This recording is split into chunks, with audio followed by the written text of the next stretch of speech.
Two people got into a cab. It was raining heavily, or maybe it wasn't, but the streets were shining black and wet.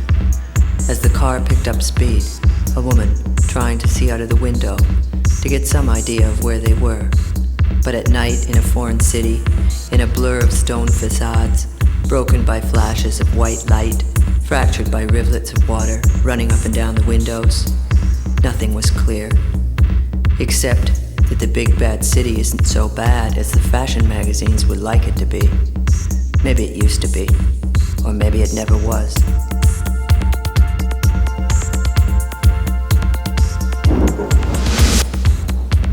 It was a velour-lined English taxi, one of those dove-gray wombs.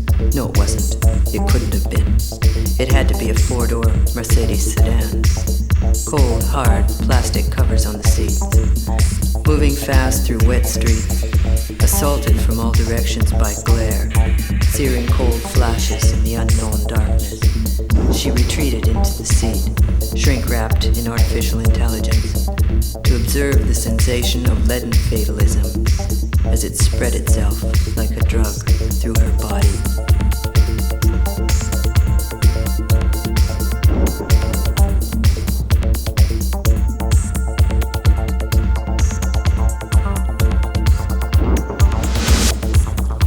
On the other side of the car, a man stared morosely into the water on the window.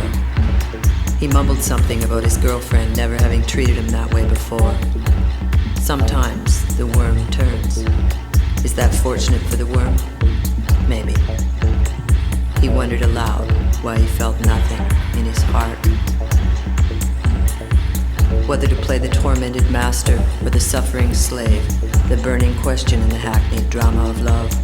Martyrs fervently pursuing a place on the rack won't settle for less until they've had their fill of it, until they've satisfied the appetite for damage. It is ridiculous.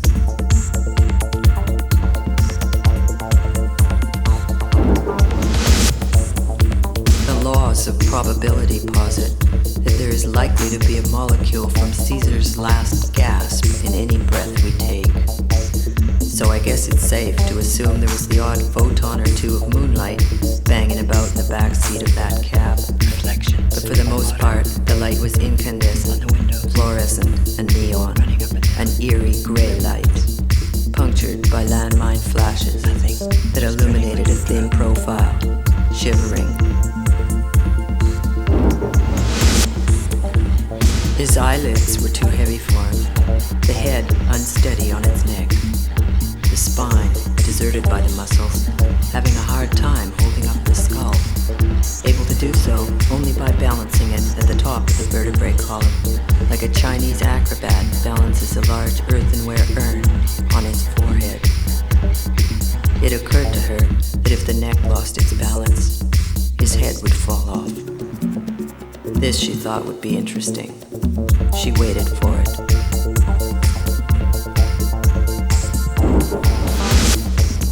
The taxi stopped.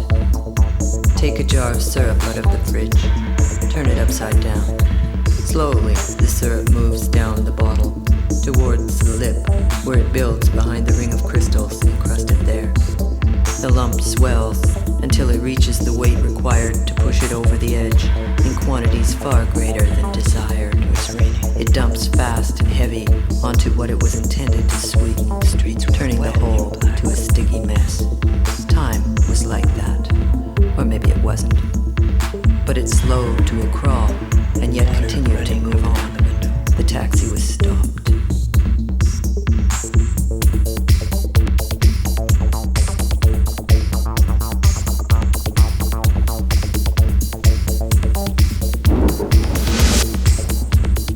Robotics.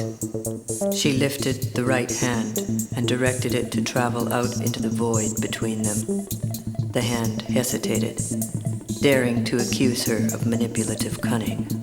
Then, reluctantly, it did as ordered. She watched it move through space. A lunar vehicle, it came to rest on the left side of his head. Then, faithful little servant that it was, how could she have considered cutting it off?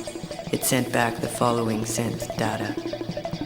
The hair is extremely fine, making overall a soft surface. Dry, cool, pleasant. The touch was not effective. Far from conveying warmth, it was as remote, as pale, as lifeless as its object. He leaned across the chasm, his head moving towards her until his lips landed gently on the bone line of her cheek. Attic marble in the British Museum. A kiss, inarticulate, and a lie in its chastity. The man opened the door and got out of the car. In an instant, he vanished in the rain, the reflections, the light, and the night. The taxi drove on. What's the matter? Probably nothing.